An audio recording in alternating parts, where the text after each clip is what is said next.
വഖഫ് ബോർഡിന് നേരെ നാളുകളായി ഉന്നം പിടിച്ചിരിക്കുകയായിരുന്നു കേന്ദ്രം ഭരിക്കുന്ന BJP. ഏതെങ്കിലും രീതിയിൽ ബോർഡിനെ തളർത്തണമെന്നും അതുവഴി ന്യൂനപക്ഷ സമുദായങ്ങളെ തകർക്കാം എന്നുമാണ് പ്രധാനമന്ത്രി നരേന്ദ്രമോദി സർക്കാർ കണക്കുകൂട്ടുന്നത്. വഖഫ് ബോർഡിന്റെ കാര്യത്തിൽ മാത്രമല്ല, ന്യൂനപക്ഷങ്ങൾക്ക് സഹായം ലഭ്യമാക്കുന്ന ഏജൻസികളെല്ലാം തന്നെ ശിഥിലമാക്കുക എന്ന അപ്രഖ്യാപിത ലക്ഷ്യവും അജണ്ടയും വെച്ചുകൊണ്ട് തന്നെയാണ് BJP മുന്നോട്ട് നീങ്ങുന്നത്. ഏറെ വിവാദങ്ങൾക്കൊടുവിൽ വഖഫ് ബോർഡുകളെ നിയന്ത്രിക്കുന്ന നിയമഭേദഗതി ബില്ല് ലോകസഭയിൽ അവതരിപ്പിച്ചിരിക്കുകയാണ്. കേന്ദ്ര ന്യൂനപക്ഷ കാര്യമന്ത്രി കിരൺ റിജിജുവാണ് ബില്ല് സഭയിൽ അവതരിപ്പിക്കുന്നത്. ബില്ല് പാസാക്കുന്നതിലൂടെ വഖഫ് സ്വത്തുക്കൾ നിയന്ത്രിക്കുന്നതിൽ കേന്ദ്ര സർക്കാരിന് വലിയ സ്വാധീനമുണ്ടാകും. ബില്ലിനെ എതിർക്കാൻ ഇന്ത്യ സഖ്യത്തിലെ MP-മാർ ഒറ്റക്കെട്ടായി നിൽക്കണമെന്നാണ് കോൺഗ്രസ് അറിയിച്ചത്. എന്നാൽ വഖഫ് ബില്ലിനെ തുറന്ന് എതിർക്കാൻ നിർബന്ധിതരാക്കരുത് എന്ന് ചൂണ്ടിക്കാട്ടി 9 UDF MP-മാർ രംഗത്ത് വന്നിരിക്കുന്നു. വഖഫ് ഭേദഗതി ബില്ലിനെ രംഗത്ത് വന്നത് ക്രൈസ്തവ സഭകൾ സ്വാഗതം ചെയ്യുന്ന ഒരു ഘട്ടത്തിലാണ്. തങ്ങളുടെ വോട്ട് ബാങ്കിനെ പ്രതിനിധീകരിക്കുന്നവരെ പിണക്കാൻ സാധിക്കില്ല എന്ന് 9 MP-മാരും പറഞ്ഞത്.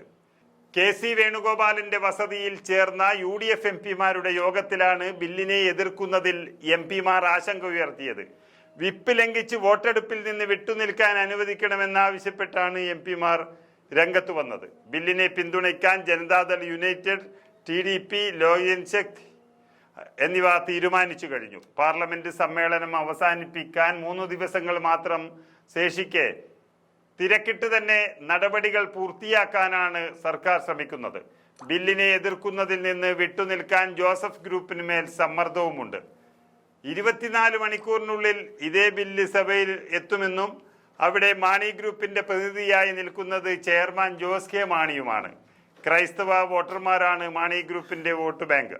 അതുകൊണ്ട് തന്നെ രാജ്യസഭയിൽ ബില്ലിനെ എതിർക്കരുത് എന്ന നിലപാട് സ്വീകരിക്കണമെന്ന സമ്മർദ്ദ തന്ത്രം ജോസിന് മേൽ വീണിരിക്കുകയാണ്. പ്രതിപക്ഷ പാർട്ടികൾ ചൂണ്ടിക്കാട്ടുന്ന പേരുകൾ വിശദമായി പരിശോധിച്ചതിനു ശേഷം ബില്ല് വീണ്ടും പാർലമെന്റിൽ അവതരിപ്പിക്കുമെന്നാണ് നേരത്തെ NDA സർക്കാർ അറിയിച്ചത്. പ്രതിപക്ഷത്തിന്റെ ആകുലതകളെല്ലാം തന്നെ JPCക്ക് മുന്നിൽ അവതരിപ്പിക്കുന്നതോടെ വഖഫ് ബോർഡ് വിഷയത്തിൽ കൂടുതൽ വ്യക്തത വരുമെന്നാണ് പ്രതിപക്ഷം കരുതിയത്.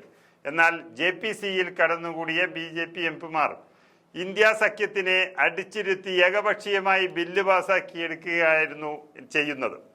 ഈ ഘട്ടത്തിൽ ലോകസഭയിൽ വഖഫ് ബില്ല് പാസാക്കാൻ BJPക്ക് സാധിക്കുമെങ്കിലും തങ്ങളാൽ കഴിയും വിധം എതിർക്കണമെന്ന നിർദ്ദേശമാണ് ഇന്ത്യ സഖ്യത്തിലെ MP-മാർക്ക് നൽകിയിരിക്കുന്നത്. ഇതിനിടയിലാണ് 9 MP-മാർ കോൺഗ്രസ് തീരുമാനത്തിനെതിരെ രംഗത്ത് വന്നിരിക്കുന്നത്.